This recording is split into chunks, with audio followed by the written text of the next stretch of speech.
বাংলাদেশে অত্যাচারিত হয়ে ভারতে প্রবেশ কলেজ ছাত্রের উত্তাল বাংলাদেশ।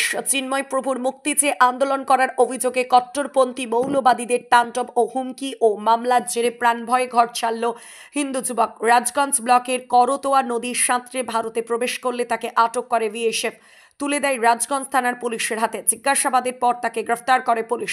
বুধবার তাকে জলপাইগুড়ি জেলা আদালতে তোলা হয়। জানা গেছে ওই যুবকের নাম জীবন বর্মন, বয়স 21। তার বাড়ি বাংলাদেশের রংপুর জেলার ঠাকুরগাঁও গ্রামে। সে ঠাকুরগাঁও গভর্নমেন্ট কলেজের বিএর প্রথম বর্ষের ছাত্র। ভাই